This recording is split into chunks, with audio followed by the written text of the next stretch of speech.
Bonjour à tous, chers téléspectateurs, bienvenue dans votre magazine Jouvence, un programme consacré à l'entrepreneuriat en général, mais aussi aux activités socio-éducatives, culturelles, artistiques des jeunes. Dans ce numéro, nous vous amenons à la découverte d'une activité plus ou moins convoitée par la jeunesse. Il s'agit du tricotage, un métier qui demande de l'habileté, du talent, mais aussi du savoir-faire. La question fondamentale qu'on se pose dans ce numéro, c'est comment est-ce que ces jeunes sont venus dans ce métier et quelles sont les voies et moyens qu'ils ont à leur disposition pour se frayer un chemin dans ce métier un peu plus délicat.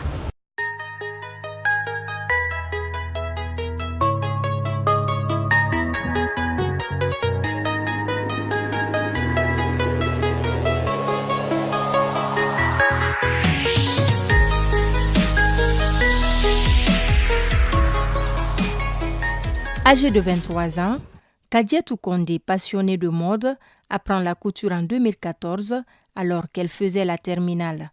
Avec le talent, le courage et l'abnégation, elle crée sa marque en 2015, Mwasi Kitoko, qui signifie en lingala « belle dame », un nom qui lui rappelle le Congo-Kinshasa, son pays natal. Je dirais que Mwasi Kitoko, déjà, c'est l'incarnation du courage, de la détermination et aussi de la créativité.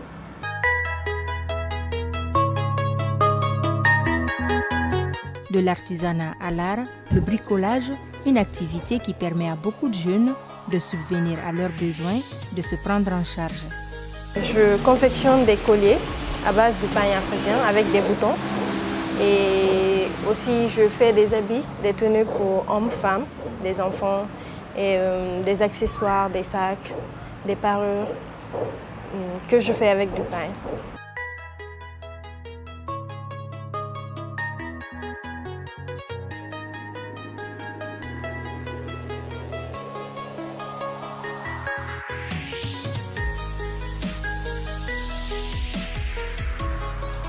Grâce à l'habilité, le savoir-faire et le talent, ce secteur informel est beaucoup convoité de nos jours par les jeunes. Ils se démarquent les uns des autres par le génie créateur et le domaine d'intervention. Il y a des génies ici.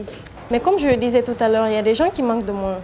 Tu peux avoir tes idées propres à toi, mais je ne sais pas trop, tu manques de moyens ou bien tu n'as pas quelqu'un pour t'assister ou quelqu'un pour t'encourager beaucoup plus. Les moyens, ce n'est pas juste avoir de l'argent ou payer des matériels, mais quelqu'un qui t'encourage et qui te fait croire à ce que tu fais. Genre qui te dit que ce que tu fais, de croire en soi. C'est ça aussi un peu. Il y a des gens qui sont là, vraiment si vous voyez leur création, vous allez vous demander mais est-ce qu'ils sont inclinés?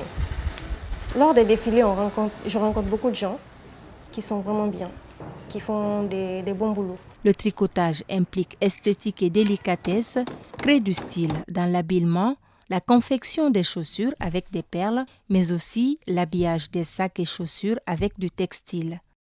Depuis 2 ans, Kadiatou a donné un aspect entrepreneurial à son savoir-faire et dès lors, la jeune femme évolue en solo. En attendant de trouver son équipe, elle collabore avec un jeune cordonnier pour certains services. Les colliers, je les fais moi-même. Je les fais moi-même, j'ai appris moi-même. Maintenant, pour couvrir les sacs et colliers, j'ai un ami qui le fait déjà. C'est lui qui m'a appris à le faire. Il est à Mdalaï. C'est lui qui m'a appris à le faire. Genre, couvrir aussi des pochettes de téléphone, des sacs, des chaussures. C'est lui qui m'a appris à le faire. Et Kadi, elle vient travailler à côté de moi.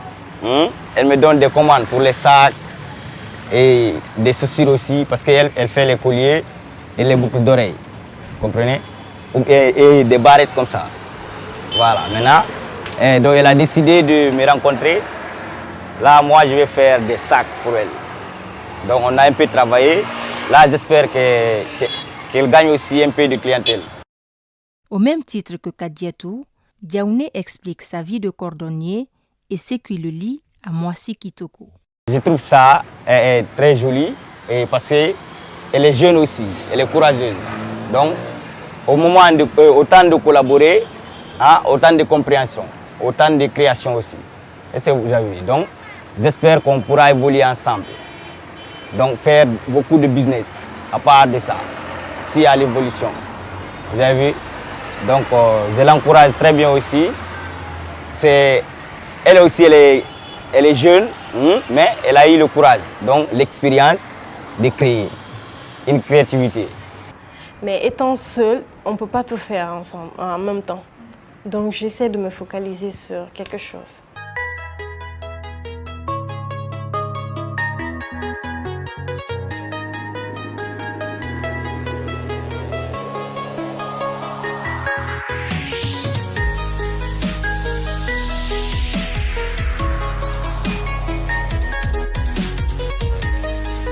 Comme toute activité, c'est partir d'une idée et s'offrir des moyens financiers, matériels et humains pour la réalisation. Déjà, je suis passionnée de la mode. Et donc, depuis le lycée, je peux dire, depuis le lycée, parce que j'ai voulu commencer ça depuis le lycée, mais avec les cours, donc je ne pouvais pas combiner les deux. Donc, j'ai laissé après le bac, quand j'ai eu mon bac, en 2014, donc en première année université, j'ai commencé à apprendre à coudre avec ma tante à la maison. Et depuis lors, j'ai essayé aussi de créer quelque chose à part la couture, parce que tout le monde peut coudre, tout le monde peut faire la couture. Donc je me suis dit de combiner avec autre chose qui peut me différencier des autres. Donc c'était de faire des colliers, des accessoires avec du pain africain. Donc je pense que quand on est passionné de quelque chose, on cherche toujours les moyens pour créer quelque chose ou bien à l'apprendre. Pour la matière première, Kadiatou trouve le matériel de travail ici en Guinée et au Maroc. Spécialiste des accessoires d'habillement, les accessoires sont très importants à ses yeux. Elle trouve glamour, moins encombrant et très chic, mais également facile à porter n'importe où. C'est un peu difficile parce que les boutons, ça c'est facile à trouver ici. Mais avec les fermoirs, par exemple ça, je ne trouve pas ça ici en Guinée. J'ai beau chercher mais je n'ai pas trouvé. Donc mes amis qui sont les fermoirs. Oui. Donc j'ai des amis au Maroc. Je les ai envoyé des photos pour voir s'ils pourront trouver ça pour moi. Donc heureusement, ça on les vend au Maroc. Donc j'ai fait quelques commandes de fermoirs qu'on m'a envoyé. C'est comme ça que je travaille. Par exemple, la peau, là on achète ça ici, à Dixine. Hein, la couleur là, rouge comme ça là. Mais la peau blanche là, ça vient de Fria ou bien de là-bas. Ça, on achète ça là-bas. Maintenant, on mélange. Ça, c'est des perles. C'est des perles. Ça, c'est les Chinois qui font ça. Nous aussi, on achète ça, on crée sur là-dessus.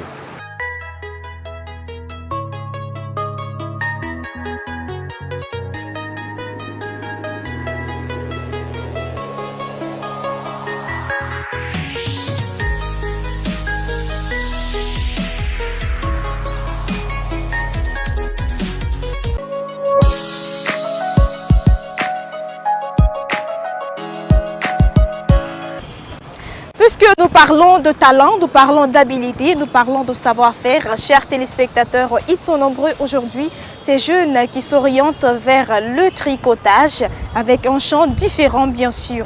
Alors de la conception, la réalisation, mais aussi la commercialisation de cette activité, quels seraient les avantages et inconvénients de ce métier? Donc avec la clientèle, j'ai d'abord commencé avec mes amis, à habiller mes amis. Et j'ai créé ma page Facebook où je partage souvent mes photos, les photos de mes créations et tout. Et aussi des événements. Mon premier défilé, c'était lors de FIMOG, le Festival international de la mode guinéenne avec Alpha Fashion. C'est là, beaucoup de gens ont apprécié ce que je faisais. Et depuis lors, j'ai eu assez de commandes. Beaucoup de gens m'ont contacté. Et depuis lors, voilà, c'est parti comme ça. Et aussi sur le net.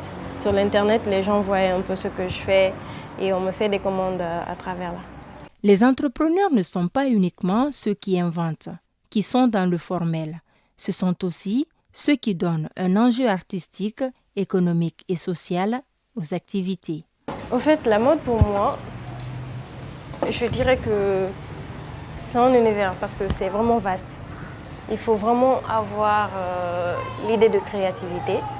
Parce que tu ne peux pas venir juste copier ce que les gens font et se dire que tu es créatrice ou quelque chose comme ça. Donc il faut d'abord avoir des idées propres à toi pour pouvoir le faire. Essayer de réfléchir beaucoup plus, fouiller beaucoup plus pour pouvoir s'inspirer.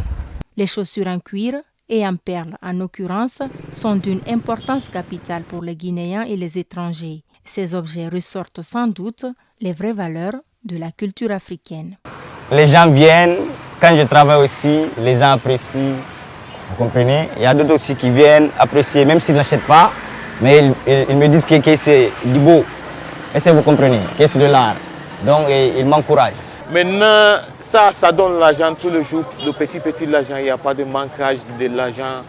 Et puis, ça donne la relation aussi encore avec les gens. Des fois, il y a des blancs qui viennent, lancent les commandes, tout ça là. Faites à base de peau d'animaux, ces chaussures traditionnelles fabriquées par les cordonniers conservent leur authenticité africaine.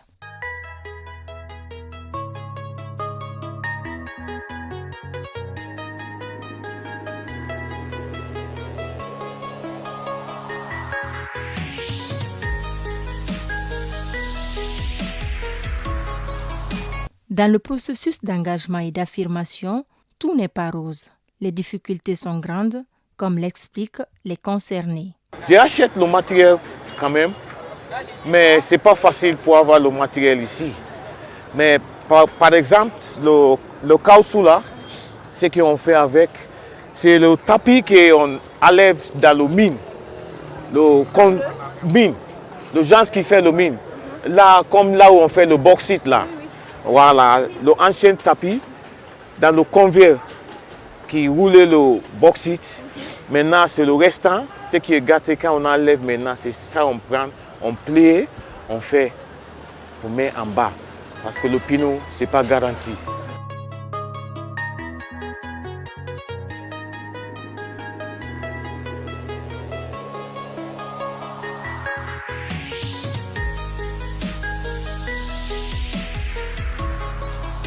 Benjamin, d'une famille de 11 enfants, Kadiatou Kondé concilie ses tâches ménagères et son activité qu'elle prend à bras-le-corps. Moi, ma mère, je suis la seule fille avec elle.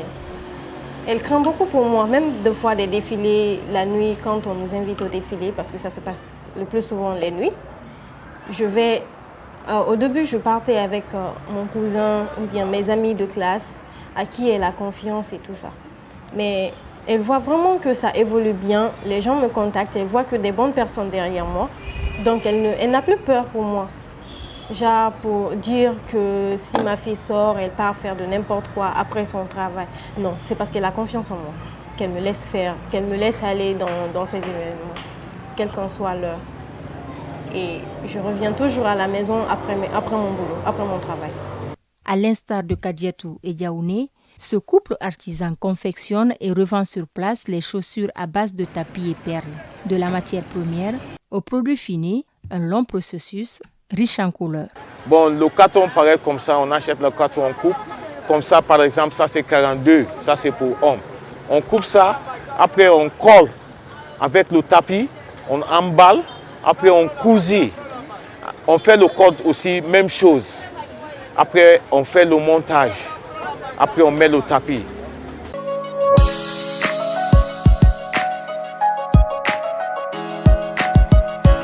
En Guinée, la plupart des jeunes s'orientent vers l'entrepreneuriat en général, vers les activités génératrices de revenus pour une raison ou pour une autre.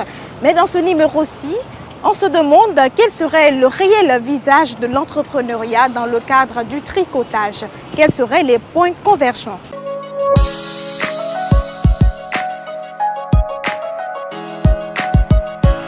Comme je disais, bientôt j'aurai mon local. Donc là, c'est petit à petit, ça part. Donc j'ai commencé il y a un peu longtemps, mais je n'avais pas aussi beaucoup de clients comme ça. Je n'étais pas connue, donc j'essaie un peu de me faire connaître. Et là, je dirais pas mal de gens connaissent ma marque. Sur l'Internet, c'est partout, à Conakry ici. Donc les avantages que j'ai, j'apprends de jour en jour. De jour en jour, ça m'inspire, ça m'apprend. ça m'apprend des nouveaux trucs. Donc, et je rencontre aussi des bonnes personnes qui m'aident.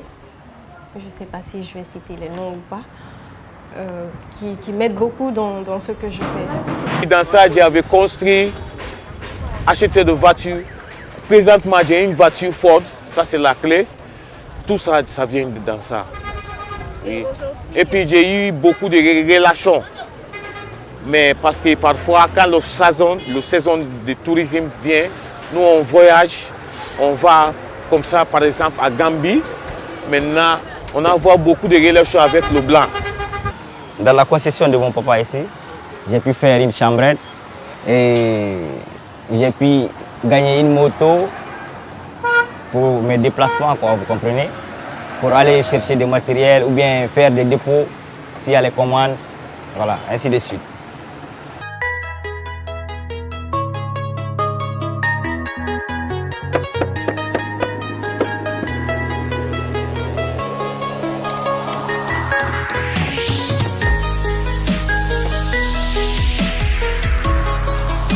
Pour terminer, le projet à court terme pour Kadietou est d'avoir sa boutique de prêt-à-porter et d'ouvrir un centre de formation afin d'aider toutes ces personnes passionnées et amoureuses de la mode. Mes projets, c'est d'abord avoir mon propre local et aussi former les gens, créer des centres de formation pour ce que je fais parce que je sais qu'il y a des gens qui veulent faire comme moi. Mais les moyens leur manquent et aussi ils ne savent pas où apprendre. Donc mon projet à long terme, c'est de créer des centres de formation. Je veux travailler pour moi-même, je veux que les gens travaillent pour moi.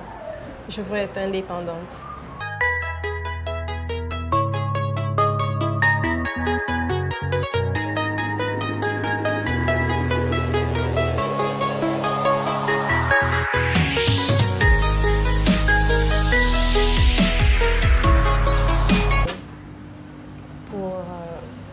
Je dirais que c'est tout. Personnellement, je suis battante. Ça, on me le dit. Je ne peux pas me permettre de le dire comme ça moi-même.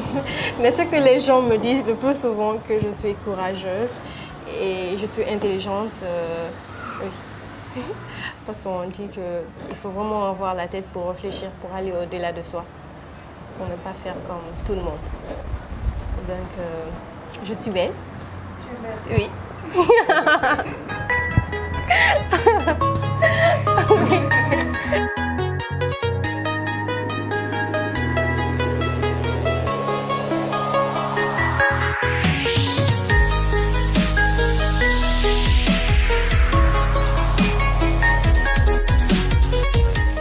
Ce que je conseille aux jeunes filles, comme on le sait surtout en Guinée, il est très difficile de trouver le boulot, c'est de ne pas rester les bras croisés, faire quelque chose. Pas que le métier, on peut apprendre le métier si on le veut, ou si on est passionné de métier, on peut l'apprendre. Mais ce n'est pas de rester comme ça, bras croisés. Il y a beaucoup de choses à faire.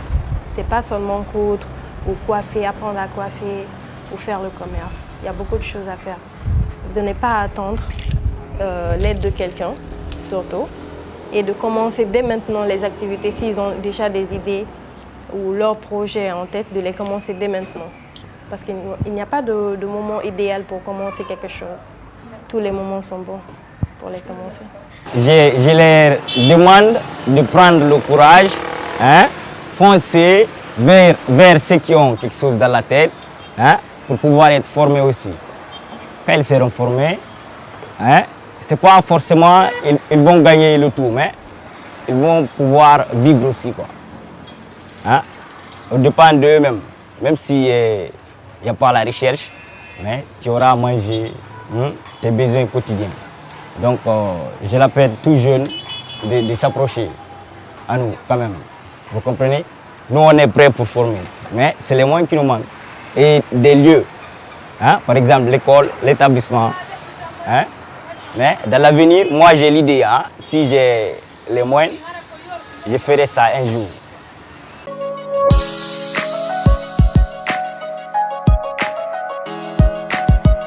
Nous sommes pratiquement au terme de ce numéro consacré au tricotage. Chers téléspectateurs, j'espère que vous avez tiré du profit en nous pratiquant et aussi aux jeunes qui veulent s'orienter vers cette activité. Il suffit juste de se donner les voies et moyens pour atteindre son objectif. Entreprendre, c'est oser. Merci et à très bientôt pour un autre numéro de découverte bien sûr des différentes activités des jeunes. Ciao, ciao.